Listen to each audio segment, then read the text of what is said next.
चल रही थी सेट्स की थ्योरी। हम लोगों ने यूनियन ऑफ सेट्स पढ़ लिया है, डिसजॉइंट सेट्स पढ़ लिया है, इंटरसेक्शन ऑफ सेट्स पढ़ लिया है और डिफरेंस ऑफ सेट्स पढ़ लिया है। अब आते हैं हम लोग सिमेट्रिक डिफरेंस और complement of a set. Complement of a set और सिमेट्रिक डिफरेंस।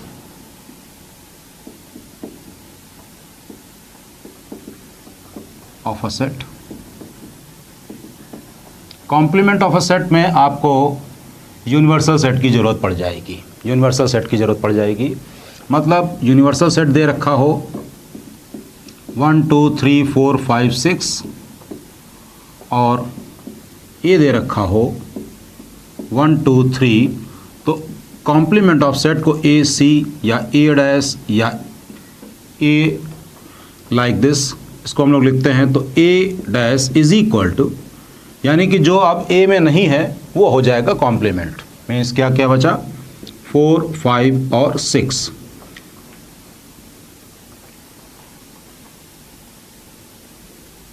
तो ये कोई एक सेट ए बना लिया, ये सेट ए है, ये यूनिवर्सल सेट। तो ए कॉम्प्लीमेंट, ए कॉम्प्लीमेंट ये हो जाएगा इतना।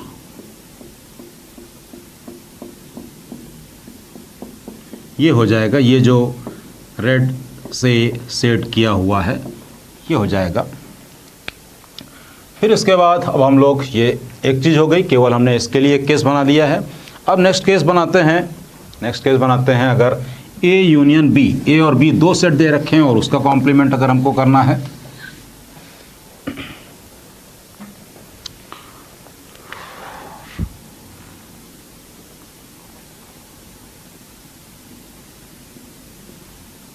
ये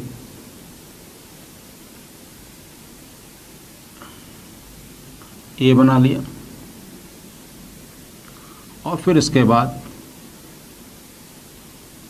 ये हमने बी बना लिया। ये ए है, ये बी है और ये यूनिवर्सल सेट है। तो अब ए यूनियन बी का कॉम्प्लीमेंट ये आएगा।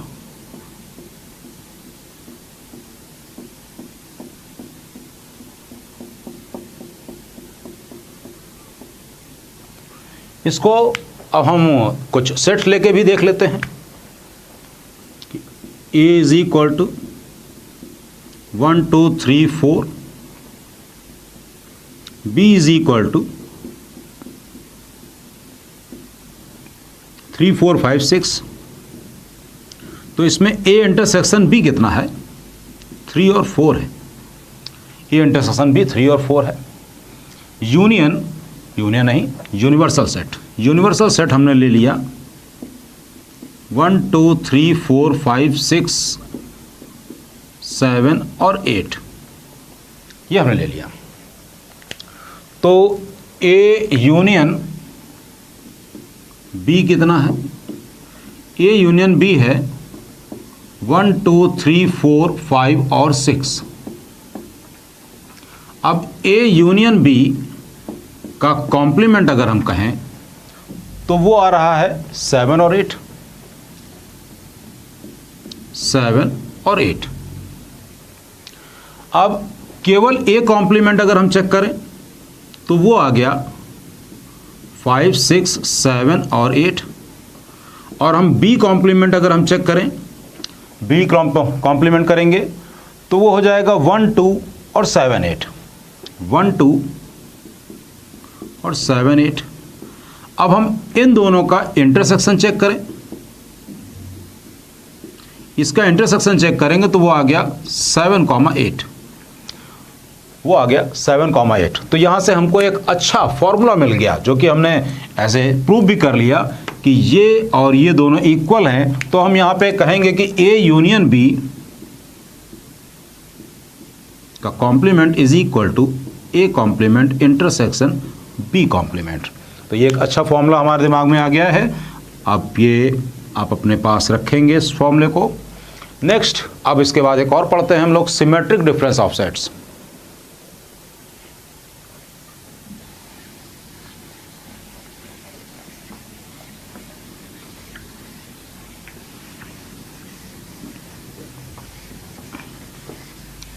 सिमेट्रिक डिफरेंस ऑफ सेट्स, ये हो सकता है कि कुछ स्टूडेंट्स के लिए ये अभी नई चीज़ हो, सिमेट्रिक डिफरेंस ऑफ सेट्स।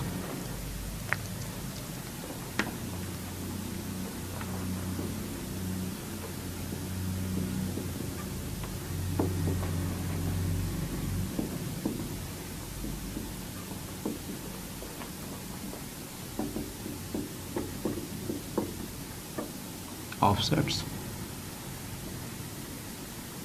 तो A symmetric difference of B, this sign is for symmetric difference. ये इसका क्या मतलब होता है? A minus B union B minus A, A minus B union B minus A, मतलब इसको हम लोग ऐसे भी बोल सकते हैं, is equal to A union B minus A intersection B. A union B में से ए इंटरसेक्शन बी हटाने के बाद जो बचेगा उसको हम लोग सिमेट्रिक डिफरेंस बोल देंगे।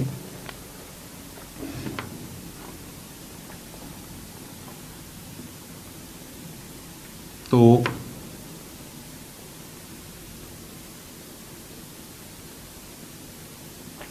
फिर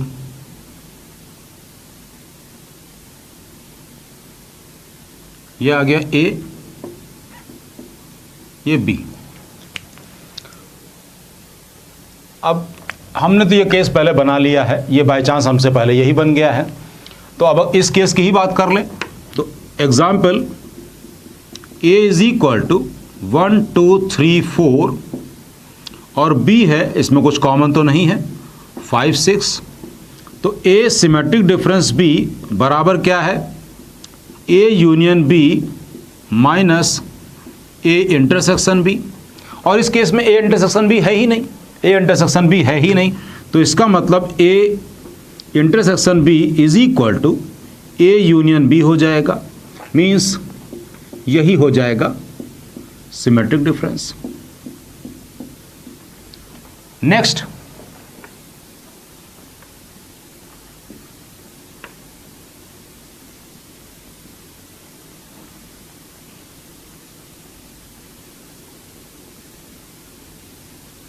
ये ए हो गया, ओ हो, फिर से हमको वही बन गया। अब इस बार हम ऐसी गलती नहीं करेंगे। अब हमने बनाया ये ए हो गया, ये बी हो गया, ये यू। एग्जाम्पल इस तरह लिख लेते हैं, A is equal to 1 2 3 4 5, B is equal to हो गया 4 5 6 और 7। तो ए सिमेट्रिक डिफरेंस बी का मतलब A union B, A union B minus A intersection B. तो ए यूनियन बी मीन्स 1 2 3 4 5 6 और 7, माइनस इनमें कॉमन क्या है? 4 और 5, तो कितना आ जाएगा ये? 1 2 3 6 और 7। तो ये हो गया A symmetric difference B means this one.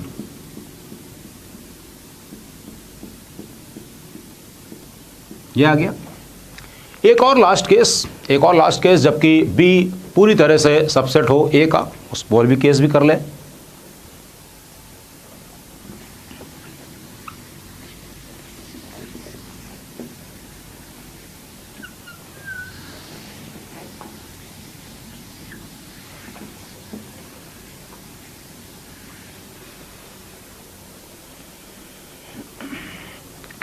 अब हमने बनाया, ये थोड़ा बड़ा हमने फिगर बना लिया है, ये universal set.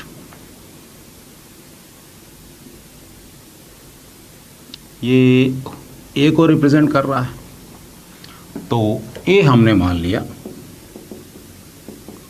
A is equal to 1 2 3 4 5 6, B हमने ले लिया 4 5 और 6, मतलब बी पूरी तरह से ए के अंदर ही लाई कर रहा है, ये है बी। तो अब इसमें A symmetric difference B, A union B का मतलब तो ए ही रहेगा, ए यूनियन बी का मतलब तो ए ही रहेगा क्योंकि बी के सारे एलिमेंट्स इसमें हैं। इसमें से जो हमें हटाना है वो क्या हटाना है, ए इंटरसेक्शन बी, और ए इंटरसेक्शन बी कितना होगा, ए इंटरसेक्शन बी का मतलब डायरेक्टली 4 5 6 ना लिखकर हम बी ही लिखते हैं, बी ही लिख दें, यानी ए सिमेट्रिक डिफरेंस बी इस केस में ए माइनस बी हो जाएगा, और ए में से बी अगर हम हटाएंगे तो ए सिमेट्रिक डिफरेंस बी इस केस में ए माइनस बी के इक्वल ही है। ये हमने लिख लिया। तो एक ठीक ठाक चीज़ हमको सिमेट्रिक डिफरेंस के लिए हो सकता है कि लिए आपके लिए नहीं हो, लेकिन आने वाले समय में जे इसको यूज़ कर सकता है। नेक्स्ट,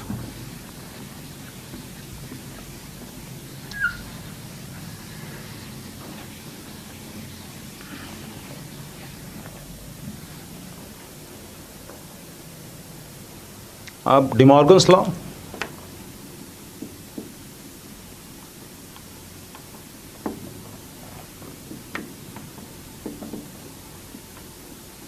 आप लोगों को ये हमेशा से पढ़ते चले आ रहे हैं, बचपन से आप लोग ए यूनियन बी बराबर n A plus N B minus N A intersection B, ये आप हमेशा से पढ़ते चले आ रहे हैं। अब इसी का यूज़ करते हुए A union B union C को हम डेराइव करेंगे, A union B union C को हम डेराइव करेंगे, A union B union C. अब हम आपसे डेराइव करने से पहले एक बात पूछेंगे कि अगर हम कहें कि ए इंटरसेक्शन ए क्या है, ए इंटरसेक्शन ए का मतलब ए ही होगा, ए इंटरसेक्शन ए का मतलब ए ही होगा, ए यूनियन ए का मतलब ए ही होगा। अब हम A intersection B intersection A intersection B intersection A ऐसे हम चाहें कितनी बार भी कर लें, ऐसे हम चाहें कितनी बार भी कर लें, रहेगा तो ये ए इंटरसेक्शन बी ही ना, ये इंटरसेक्शन बी ही रहेगा। तो इसको हम यूज़ करेंगे, मतलब कि ए का इंटरसेक्शन ए से लेंगे ए ही रहेगा, यूनियन करेंगे तो वो ए ही रहेगा, और ए इंटरसेक्शन बी फिर आप इंटरसेक्शन ए लगा रहे हैं फिर इंटरसेक्शन बी लगा रहे हैं, तो इससे कोई फ़ायदा तो है नहीं। तो चीज़ें तो सेट्स तो वही है, तो ये चाहे आप 2 बार इंटरसेक्शन लगाएं चाहे 20 बार लगाएं। तो इस बात को भी समझते हैं आगे। इसमें हमने इसको डी मान लिया, थोड़ी देर के लिए इज इक्वल टू इसको हमने मान लिया डी, तो ये हो गया N A union D is equal to क्या होगा, n A plus n D minus N A intersection D, ये आ गया, is equal to n A plus n D, D का मतलब हो गया B union C, minus N A intersection D का मतलब बी यूनियन सी।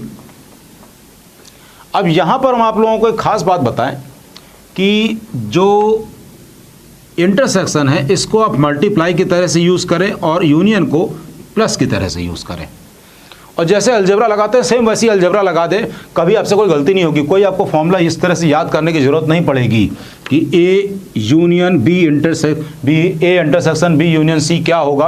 आपको कुछ आप इसको ऐसे समझें कि A into B plus C, A intersection को मल्टीप्लाई यूनियन का मतलब प्लस, तो ये क्या होगा A B plus A C, A B plus A C का मतलब A intersection B union A intersection C, A intersection B union A intersection C, ऐसे कर देंगे अप्लाई, हमेशा कभी भी गलती नहीं होगी।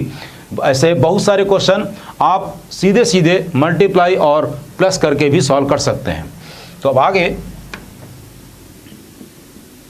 N A plus N B union C को भी अभी लिखेंगे। इसमें हमने लिखा एन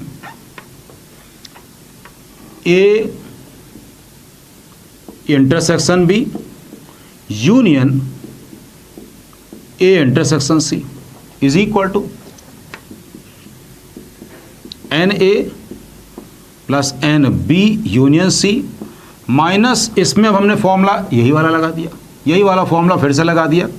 तो ये क्या होगा, n A intersection B minus N A intersection C.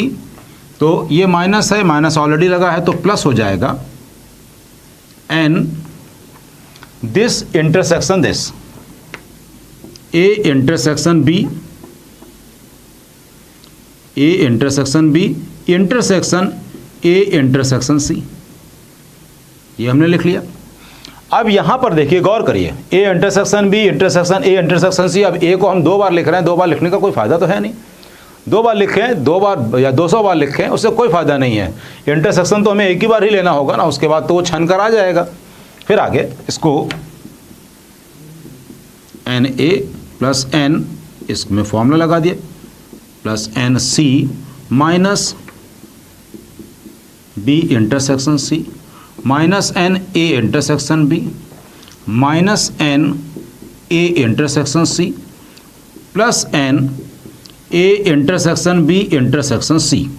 तो ये हमें फॉर्मूला मिल गया N A union B union C का, A union B union C का, कि N A plus N B plus N C minus N B intersection C minus N A intersection B minus N A intersection C plus N A intersection B intersection सी।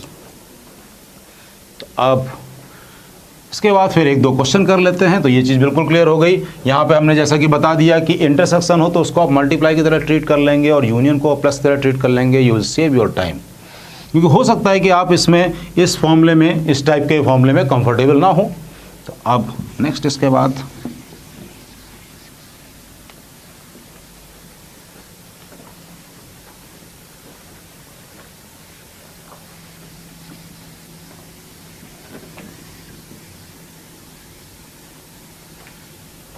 इसमें हम फिर एक छोटी छोटी सी कुछ 1-2 problem कर लेते हैं।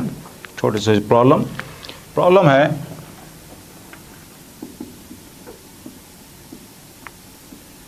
There are 100 students in a class.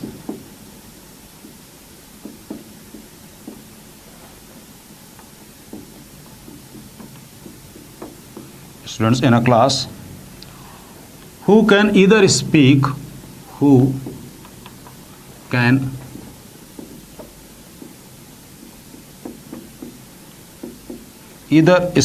Hindi or English, Hindi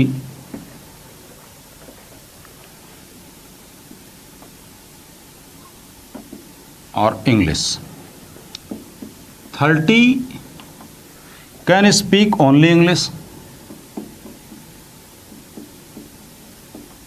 30 can speak only English. 30 can speak only English. और कह रहा है 40 can speak only Hindi. 40 can speak only Hindi. Only Hindi कह रहा है कि there are 100 students in a class who can either speak Hindi और English, मतलब टोटल इसके पास एन ए यूनियन बी करेंगे तो वो 100 हो गया। अब इसके बाद कह रहा है कि 30 can speak only English, 30 can speak only English and 40 can speak only Hindi. Then number of students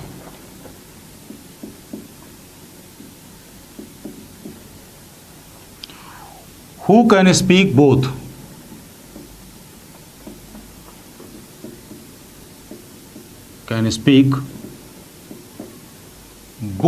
तो ये कितने हैं, ऑप्शंस लिखे हैं।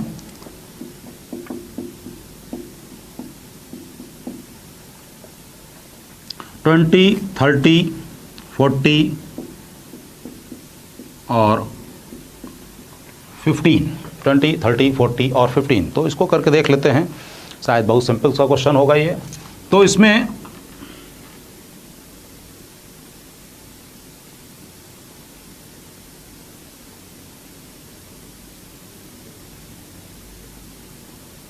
ये ए है, ये बी है।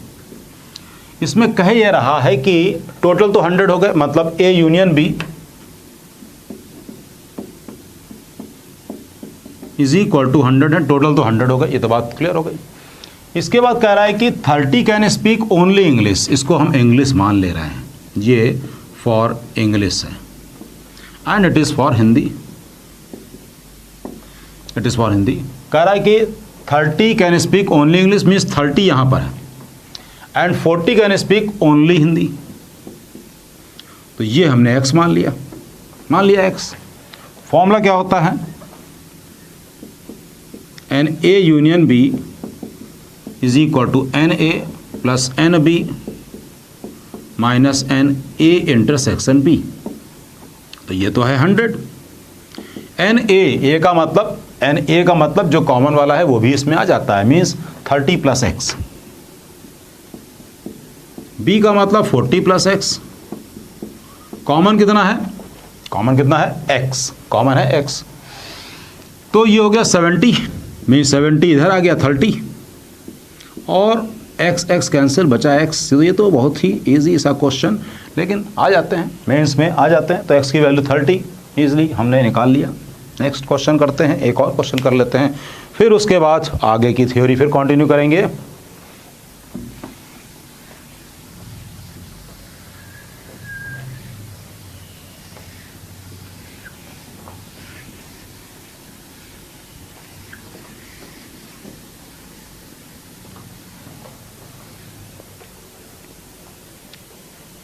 एक और क्वेश्चन कि द कार्डिनल नंबर, क्वेश्चन है the cardinal number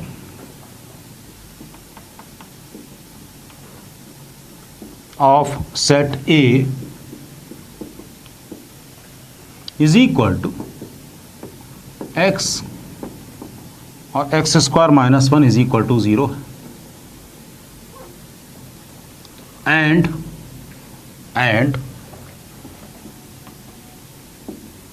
x cube minus 1 is equal to 0 है, और x कह रहा है कि कोई रियल नंबर है। इज ऑप्शंस की बात करें, ऑप्शंस हैं 0, 1, 2 और 3, 0, 1, 2 और 3, 0, 1, 2 और 3। तो x square minus 1 is equal to 0 का मतलब x is equal to plus minus 1, x cube minus 1 is equal to 0, तो x is equal to 1 is the only real number. यहाँ पे एंड लगा है, एंड का मतलब जो इन दोनों में कॉमन आएगा, तो कॉमन क्या है, x is equal to 1 only, means it has only 1 cardinal number. तो ऐसे केसेस में जो भी कॉमन आएगा, अगर एंड लगा है, यूनियन होता तो बात अलग थी, और होता तो बात अलग थी। अब आगे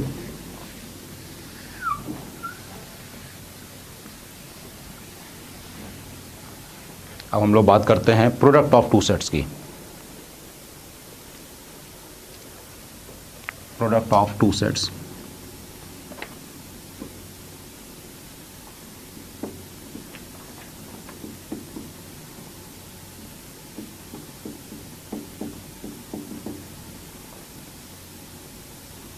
ए इज इक्वल टू, मान लिया दे रखा है 1, 2, बी दे रखा है 4, 5, तो A cross B is equal to 1, 4, 1, 5, 2, 4 और 2, 5, 2, 4 और 2, 5। एक बात को यहीं पे ही, एक छोटा सा एक टेक्निकल वर्ड है, उसको भी हम यहीं पे ही फिनिश कर दे रहे हैं कि ये, इसको हम लोग बोलते हैं ऑर्डर्ड पेयर। ऑर्डर्ड पेयर मतलब 1,4, 1,5, 2,4, 2,5। ऑर्डर्ड पेयर में अगर लिखा है a, b, तो a, b बराबर b, a नहीं होगा, ये बात ध्यान रखिएगा। अगर कोई चीज़ ऑर्डर्ड पेयर में लिखी है ए कॉमा बी, तो A comma B is not equal to B comma A. ये इसका फर्स्ट एलिमेंट है, ये सेकंड एलिमेंट, तो ए क्रॉस बी अलग होगा, बी क्रॉस ए अलग होगा। अगर हम बी क्रॉस ए करेंगे तो उसका ऑर्डर पेयर अलग आएगा, वो आ गया 4 1 4 2, फिर 5 1 5 2। इसी तरह से अगर हम ए क्रॉस ए कर देंगे, ए क्रॉस ए करेंगे तो सारी पॉसिबिलिटीज आ जाएंगी 1 1 1 2 2 1 और 2 2। ऐसे ही बी क्रॉस बी करेंगे तो 4 और 5 का कॉम्बिनेशन है, तो 4 4 5 5 4 5 और 5 4, तो ये सारे कॉम्बिनेशन आ जाएंगे। हम बात यहां पर ये कर रहे हैं कि अगर ए में एलिमेंट्स हो P, number of elements in A cross B, A में एलिमेंट्स हो पी और बी में एलिमेंट्स हो क्यू, तो number of elements in A cross B ये हो जाएंगे P Q. Number of elements in A cross B ये पी क्यू हो जाएंगे। एक बार 2 और 3 लेके भी देख ले रहे हैं।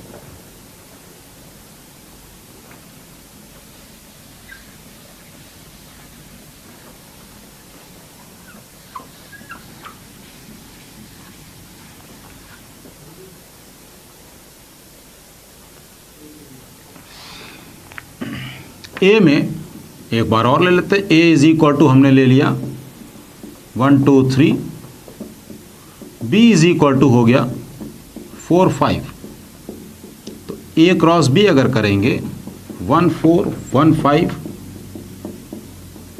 2 4 2 5, फिर 3 4 और 3 5, तो टोटल 6 एलिमेंट्स।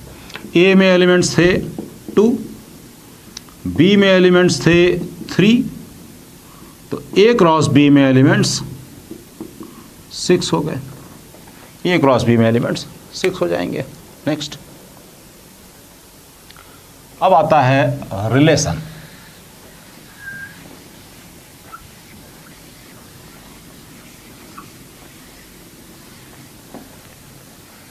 रिलेशन के बारे में बात करें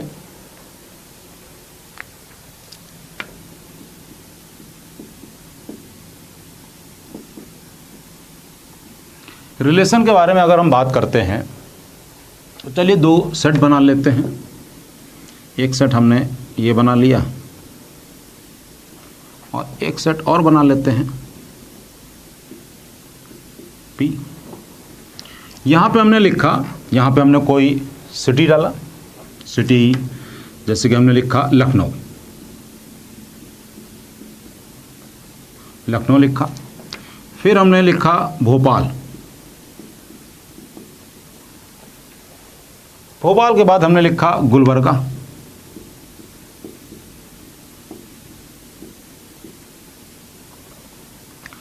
और अब हमने यहां पे डाला यूपी, यहां पे डाला एमपी और इधर डाला कर्नाटका। तो अब हम कहें कि ए का रिलेशन बी से, ए रिलेटेड टू आर, तो ए कैसे ये रिलेट है बी से, तो हम कहेंगे लखनऊ, और रिलेशन का नाम है स्टेट, कि लखनऊ किस स्टेट में आ रहा है, भोपाल किस स्टेट में आ रहा है, गुलबर्गा किस स्टेट में आ रहा है।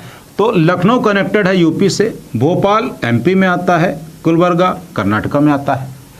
तो ये रिलेशन का मतलब कोई एक रिलेशन दे दिया जाएगा, कि दे दिया गया कि पैरेलल है, परपेंडिकुलर है, इक्वल है, ग्रेटर देन है, लेस देन है, ऐसे कोई भी रिलेशन दे देंगे। तो उस पर भी अब हम लोग बढ़िया अच्छे से डिस्कस करते हैं। इस लेक्चर से, रिलेशन से रिलेटेड आपको कोई भी अब प्रॉब्लम फिर आनी नहीं चाहिए। इस वीडियो को देख लेने के बाद बहुत ध्यान से सारी चीज़ों को बहुत डिटेल में इसको हम करेंगे। तो सबसे पहले तो इसकी जो बेसिक डेफिनेशन है वो लिख देते हैं कि a relation from set A to set B is a subset of A cross B। मतलब एक कोई सेट A दे रखा है, कोई सेट B दे रखा है। अब A क्रॉस B में जो भी एलिमेंट आएंगे उनके जो जो सबसेट बन सकते हैं वो सब रिलेशन कहलाएंगे।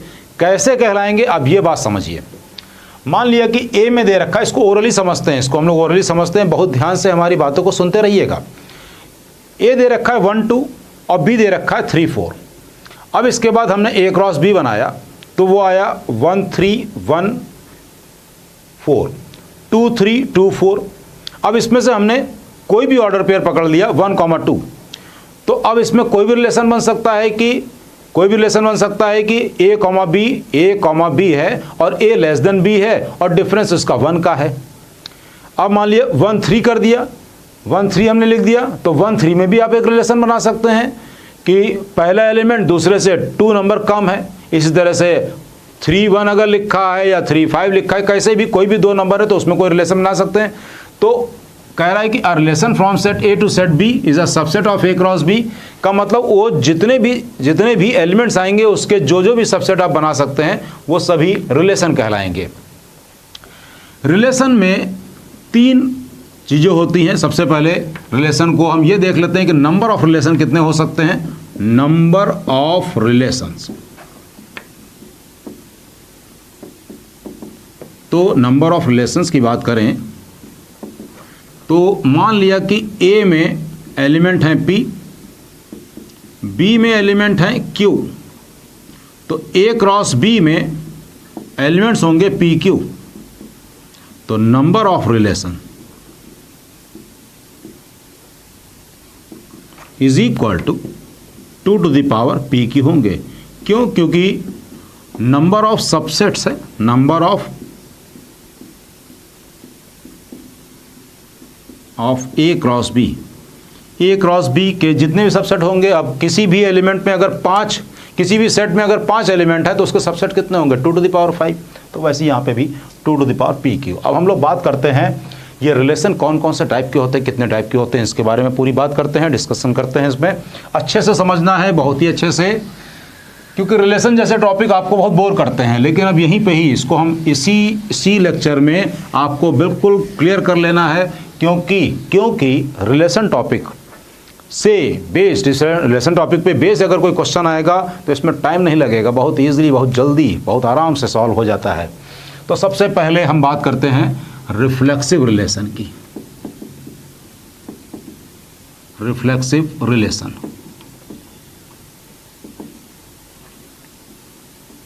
रिफ्लेक्सिव रिलेशन का मतलब होता है किसी एलिमेंट का रिलेशन उसी एलिमेंट से। रिफ्लेक्स यानी कि आप रिफ्लेक्ट कर रहे हैं, आप मिरर के सामने खड़े हैं तो आप अपने आप को देख रहे हैं, तो इसी बात से ही ये बना है रिफ्लेक्सिव, कि आप का ही रिफ्लेक्शन। तो रिफ्लेक्शन का मतलब होता है कि किसी एलिमेंट का रिलेशन उसी एलिमेंट से, जैसे कि एग्जाम्पल अगर हम कर लें इक्वल, कि रिलेशन का नाम है इक्वल, तो रिफ्लेक्सिव रिलेशन का मतलब ए का रिलेशन ए से ही, तो जैसे हम इक्वल की बात करें तो इक्वल नंबर्स की बात अगर कर लें तो हर नंबर अपने आप के इक्वल होता है। इसका मतलब अगर हम रिलेशन का नाम इक्वल है तो इस चीज़ को फॉलो करेगा रिफ्लेक्सिव रिलेशन। अगर हम लोग रिलेशन का नाम कर दें इक्वल और बातें चल रही हो नंबर्स की, तो every number is equal to itself. अब हमारा दूसरा रिलेशन है पैरेलल लाइंस। पैरेलल लाइंस की बात करें तो हर लाइन अपने आप के पैरेलल होती है, यानी कि पैरेलल लाइन वाला रिलेशन होल्ड कर रहा है रिफ्लेक्सिव में। अब हमारा रिलेशन है परपेंडिकुलर लाइंस। समझ गए होंगे बात, कोई भी लाइन अपने आप को तो परपेंडिकुलर नहीं होती है, यानी कि परपेंडिकुलर नहीं होगा। फिर हमारा रिलेशन है ग्रेटर देन, नंबर की बात चल रही है, ग्रेटर देन, और एक और रिलेशन लेस देन। तो कोई भी नंबर कोई भी नंबर भाई आज तक अपने आप से तो बड़ा नहीं हुआ है और कोई भी नंबर अपने आप से तो छोटा नहीं हुआ है। हर नंबर तो अपने आप के बराबर ही होता है, तो यानी कि ये भी होल्ड नहीं करेगा, ये भी होल्ड नहीं करेगा। तो इट इज़ क्लियर फ्रेंड्स कि रिफ्लेक्सिव रिलेशन का मतलब क्या होता है। अब हम लोग बात करते हैं आगे सिमेट्रिक रिलेशन। अब हम लोग बात करेंगे सिमेट्रिक।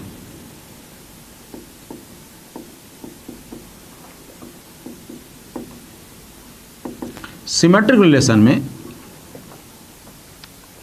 सिमेट्रिक रिलेशन का मतलब होता है कि अगर ए का रिलेशन बी से है तो बी का रिलेशन भी ए से होना चाहिए। If A is related to R, A related to B, तो B must be related to A, B must be related to A. अगर ए का रिलेशन बी से है तो बी का भी रिलेशन ए से वैसा ही होना चाहिए। जैसे कि इक्वल नंबर्स की बात करें, इक्वल नंबर्स की बात कर लें कि अगर ए बी के बराबर है तो बी ए के बराबर होगा, बात बिल्कुल करेक्ट। ए बी के बराबर है तो बी भी ए के बराबर होगा, यानी कि इस वाले मामले में अगर हम यहाँ पे बात करें तो reflexive relation symmetric relation hold कर रहा है। पैरेलल लाइंस की बात करें, पैरेलल लाइन की बात करें, अगर एक लाइन दूसरे के पैरेलल है तो ये लाइन इसके पैरेलल है, ये अगर इसके पैरेलल है तो ये लाइन इसके पैरेलल है, इट्स ओके। तो पैरेलल लाइन के लिए भी हमने टिक लगा दिया। परपेंडिकुलर लाइंस के लिए पता नहीं सही होगा नहीं होगा, देखते हैं। अगर ये लाइन इसके परपेंडिकुलर है तो इट्स ओके, ये लाइन अगर इसके परपेंडिकुलर है तो ये लाइन इसके परपेंडिकुलर हो जाएगा। Both lines are perpendicular to each other बोलते हैं ना, अगर ये इसके परपेंडिकुलर है तो ये इसके परपेंडिकुलर हो जाएगा, यानी कि परपेंडिकुलर लाइंस भी सही है।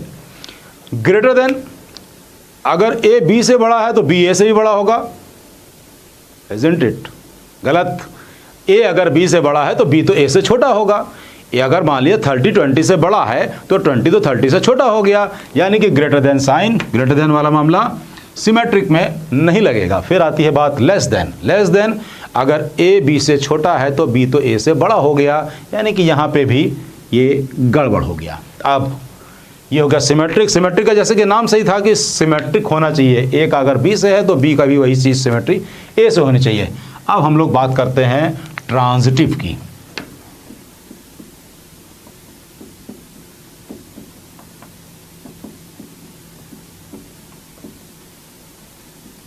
ट्रांजिटिव रिलेशन, अब बात आती है ट्रांजिटिव रिलेशन की। अब यहाँ पे खेल थोड़ा सा बढ़ गया है, खेल क्या बढ़ गया है कि अब यहाँ पे है कि अगर ए का रिलेशन बी से है, A is related to B and B is related to C.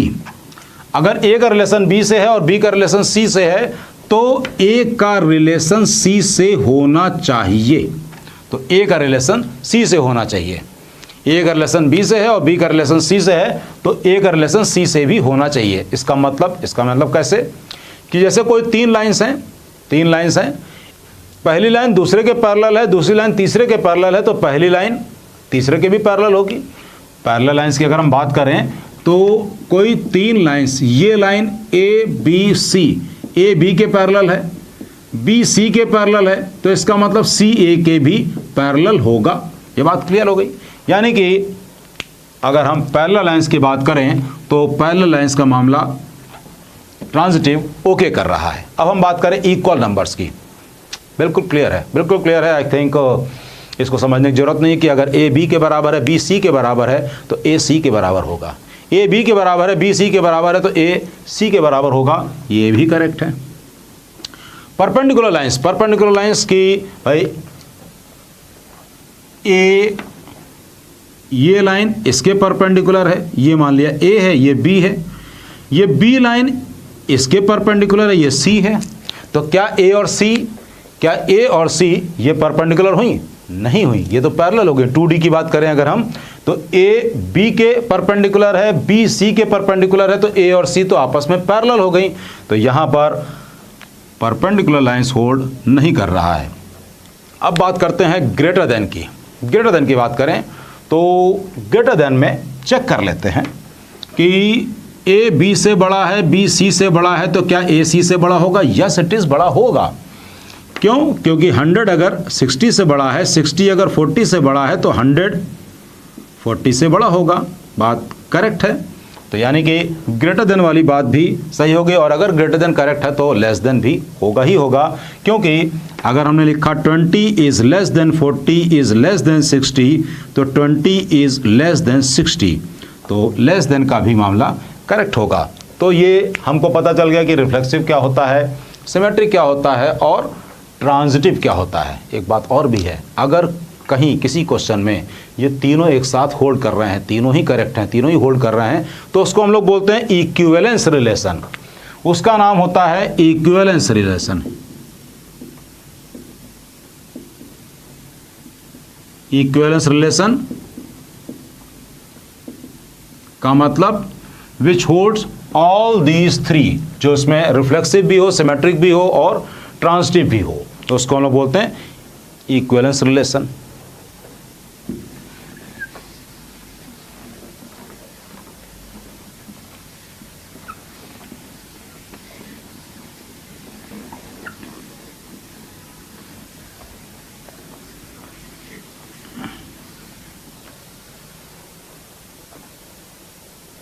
Equivalence relation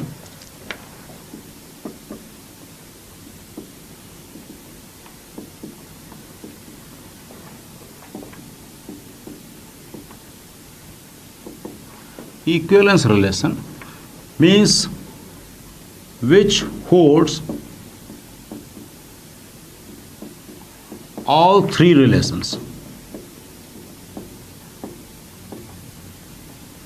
All three relations का मतलब which holds reflexive, symmetric and transitive,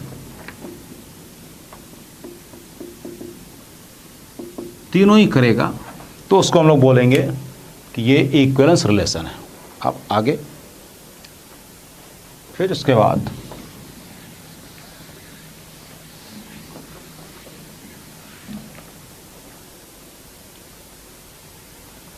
अब हमने इस पर एक एक्सक्लूसिवली इस रिलेशन पे एक एग्जाम्पल अच्छा सा बना लेते हैं, जिससे आपको सब कुछ क्लियर हो जाए। हमने a इज इक्वल टू 1 2 3 लिया, तो a क्रॉस a क्या आएगा, 1 1 2 2 3 3 1 2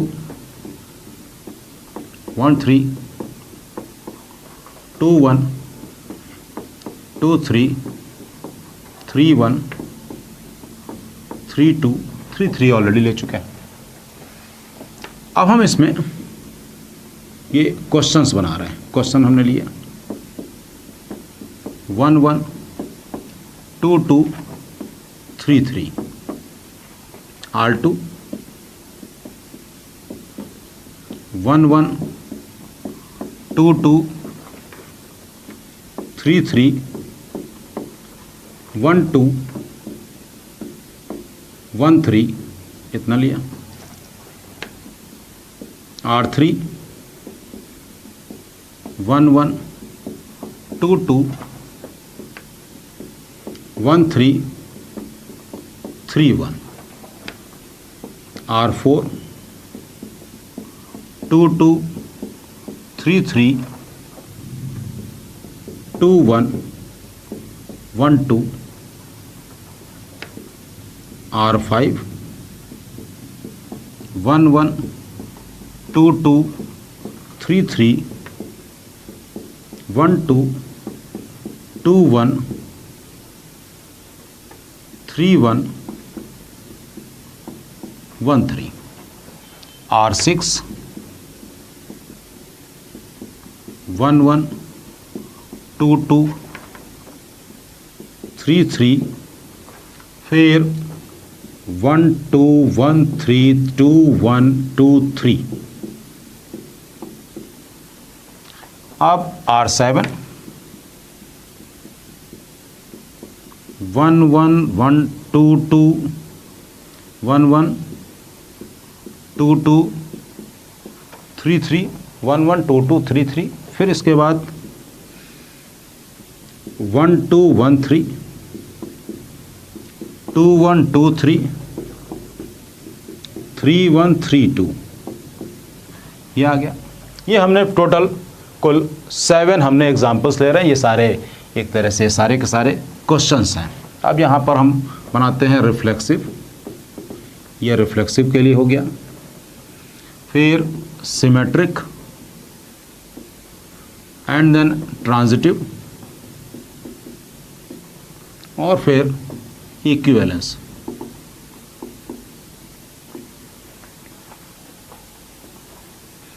अब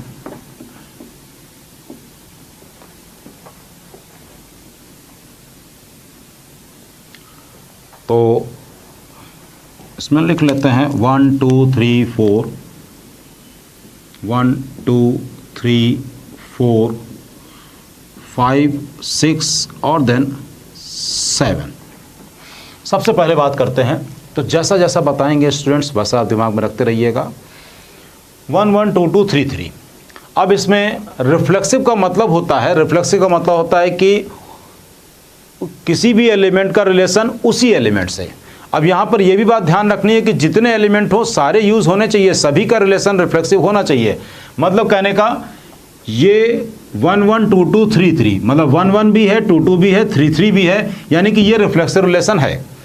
बाकी उसके अलावा और कौन से एलिमेंट आ रहे हैं उस बात से रिफ्लेक्सिव रिलेशन को कोई फर्क नहीं पड़ता है, उस बात से रिफ्लेक्सिव रिलेशन कोई भी नहीं पड़ता है। तो ये रिफ्लेक्सिव रिलेशन है, ये रिफ्लेक्सिव रिलेशन है। इसी तरह से 1 1 2 2 3 3 इसमें भी आ रहा है, तो ये भी रिफ्लेक्सिव रिलेशन है। R3 में 3 3 नहीं है, 3 3 नहीं है, इसलिए ये रिफ्लेक्सिव रिलेशन नहीं है। R4 में 1 1 नहीं है, इसलिए ये रिफ्लेक्सिव रिलेशन नहीं है। इसी तरह से अब R5 की बात करें, 1 1 2 2 3 3 yes it is.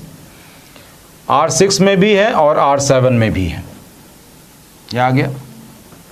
Symmetric, symmetric का मतलब है कि अगर A, B element is there then B, A must be there. A, B है अगर तो B, A भी होना चाहिए। तो यहाँ तो भाई 1 1 सब A, B में अगर B और B दोनों इक्वल हो जाएं तब तो हम पुष्टि कर सकते हैं। तो सिमेट्रिक ये तो होगा ही होगा, क्योंकि A और B दोनों इक्वल हैं, तो हम कहेंगे 1 1 है तो 1 1 भी है। कौन सा 1 किधर है उससे कोई मतलब नहीं। अब यहाँ पर देखिए 1 2 है लेकिन 2 1 नहीं है, 1 2 है लेकिन 2 1 नहीं है, तो इसलिए इस केस में सिमेट्रिक नहीं होगा। 1 3 है, 3 1 है, 1 3 और उसका उल्टा 3 1 भी है, इसका मतलब R3 सिमेट्रिक होगा। इस बात से मतलब नहीं है कि यहाँ पर 3 3 वाला एलिमेंट है या नहीं है, रिफ्लेक्सिव से मतलब नहीं है। ओके, अब इस केस में 2 1 है, 1 2 है, तो 2 1 1 2 इसका मतलब ये भी हो गया। फिर 1 2 है, 2 1 है, 3 1 है, 1 3 है, ये भी फिफ्थ वाला भी करेक्ट हो गया। फिर 1 2 2 1 है, 1 3 का 3 1 नहीं है, 3 1 नहीं है, 2 3 का 3 2 भी कहीं पे नहीं दिख रहा है, तो ये नहीं होगा। इसमें सारे ही एलिमेंट हमने इधर से कॉपी कर लिए, सारे एलिमेंट, तो ये तो सब कुछ होल्ड करेगा। R7 तो सब कुछ होल्ड करेगा, चाहे वो रिफ्लेक्सिव हो, चाहे सिमेट्रिक हो, चाहे ट्रांजिटिव हो, सब कुछ होल्ड करेगा। अब बात करते हैं ट्रांजिटिव की। ट्रांजिटिव की बात अगर करें, ट्रांजिटिव की बात करें तो अब यहाँ पर हम बोलते हैं, ट्रांजिटिव के लिए बोलते हैं कि A का रिलेशन B से हो एंड B का रिलेशन C से हो। A का रिलेशन B से हो और B का रिलेशन C से हो, तो हम कहते हैं कि A का भी रिलेशन C से होना चाहिए, A का भी रिलेशन C से होना चाहिए। अब अगर A, B और C ये तीनों बराबर हो जाएंगे, in that case what can I do, हम लोग कुछ नहीं कर सकते हैं उस केस में, उस केस में हम लोग कुछ नहीं कर सकते। तो यहाँ पर क्या है कि A, B, C सब बराबर हैं, तो ये तो ट्रांजिटिव होगा ही होगा, ये ट्रांजिटिव होगा ही होगा, इतनी बात बिल्कुल क्लियर है। फिर अब इसके बाद R2 की बात करें तो 1 1 2 2 3 3 1 2 है। अब यहाँ पर हम लोग बहुत गौर से, बहुत ध्यान से करेंगे चीज़ों को, क्योंकि आप अगर इसमें कन्फ्यूज़न होगा तो बस ये ट्रांजिटिव में ही कन्फ्यूज़न होगा, बाकी का तो आपको बिल्कुल क्लियर है कि 1 3 है तो 3 1 है, हो गया, 2 1 है 1 2 है, हो गया। लेकिन ट्रांजिटिव वाले में यहाँ पर आपको सोचना होगा कि अगर 1 2 है, 1 2 यानी कि ये A है ये B है, तो अब A B है अब बी के बाद अब हमको अगले में यहाँ पे बी तो चाहिए ही चाहिए, यानी कि 2 चाहिए। तो 2 से रिलेटेड कौन सा है टर्म? 2 से रिलेटेड 2 ही है। तो बी सी होता है, तो इसका मतलब ए सी होना चाहिए। ए सी का मतलब क्या हो गया? 1 2 होना चाहिए। तो इट इज देयर, वही एलिमेंट 1 2 है। अब इसके बाद हम लोग बात करें 1 3 और 3 3 की, तो ये चीज़ क्लियर हो गई। फिर से हम इस बात को कर ले रहे हैं कि 1 2 के हम लोग सारे एलिमेंट में देखेंगे, अगर किसी एक में भी ट्रांजिटिव नहीं होगा, अगर किसी एक में भी ट्रांजिटिव होल्ड नहीं कर रहा होगा किसी एक भी ऑर्डर पेयर में, तो उसको हम लोग ट्रांजिटिव नहीं मानेंगे। तो 1 2 2 2 का वापस अगर फिर 1 2 हो गया, तो ये हमने लिख लिया। एक बार फिर से इसको हम क्लियर कर दे रहे हैं, एक बार फिर से इसको क्लियर कर देते हैं भाई कि